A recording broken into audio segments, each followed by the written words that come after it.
दिल्ली अध्यादेश के खिलाफ अरविंद केजरीवाल ने विपक्षी पार्टियों का समर्थन तो हासिल कर लिया, लेकिन बड़ा सवाल ये कि राज्यसभा के बिल के खिलाफ वे सारे एक साथ वोट कर पाएंगे। ये सवाल इसलिए बड़ा है क्योंकि एक तो कांग्रेस के अंदर ही केजरीवाल को समर्थन देने को लेकर विवाद है, लेकिन इन सबसे दूर शरद पवार भी अरविंद केजरीवाल को झटका दे सकते हैं, क्योंकि ये बिल सोमवार या मंगलवार को संसद के पटल पर रखा जाएगा। कहा जा रहा है कि जिस दिन ये बिल पेश किया जाएगा, क्या उस दिन शरद पवार राज्यसभा में मौजूद रहेंगे। जिस दिन सरकार सदन में ये बिल लेकर आ रही है, ठीक उसी दिन पीएम मोदी को पुणे में तिलक पुरस्कार दिया जाना है। ये तिलक पुरस्कार शरद पवार ही पीएम मोदी को देने वाले हैं। तो ऐसे में सवाल ये उठता है, अरविंद केजरीवाल को दिल्ली अध्यादेश पर समर्थन की बात कह चुके पवार का क्या रुख रहेगा। वहीं आम आदमी पार्टी चाहती है कि जिस दिन ये बिल आता है उस दिन शरद पवार सदन में मौजूद रहें, लेकिन शरद पवार का सस्पेंस तब और गहरा हो जाता है जब अजीत पवार गुट को लेकर उनका नरम रवैया सामने आता है। हालात तो यहाँ तक हो गए कि शरद पवार गुट के विधायकों ने ही एक बैठक में उनसे पूछ लिया कि अजीत पवार को लेकर कड़ा रुख क्यों नहीं अपना रहे।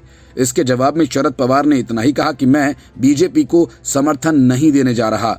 हाल के दिनों में अजीत पवार गुट के साथ उनके नेताओं का मिलना, अजीत पवार की तरफ से उनके गुट के नेताओं को दिल खोलकर विकास फंड देना, सब मिलकर ऐसा माहौल बना रहे हैं जैसे दोनों गुट एक होने वाले हैं। इसलिए भी माना जा रहा है कि शरद पवार सदन में नहीं आकर अरविंद केजरीवाल को झटका दे सकते हैं। दिल्ली अध्यादेश केंद्र सरकार को ये शक्ति देता है, वह केंद्र शासित प्रदेश दिल्ली में कई प्रशासनिक कार्यों की जिम्मेदारी राज्य के उपराज्यपाल की होगी, न कि दिल्ली के सीएम की।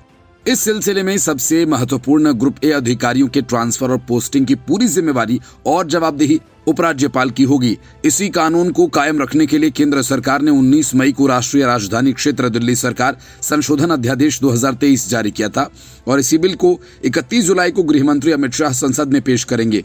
केंद्र सरकार को यह अध्यादेश लाने की जरूरत इसलिए पड़ी थी क्योंकि सुप्रीम कोर्ट ने दिल्ली सरकार की तरफ से दायर किए गए एक फैसले में उनके हक में फैसला दिया था। सुप्रीम कोर्ट ने कहा था कि दिल्ली के समूह ए के अधिकारियों का प्रशासन दिल्ली सरकार के पास होना चाहिए क्योंकि वे जनता के द्वारा चुनी हुई सरकार है।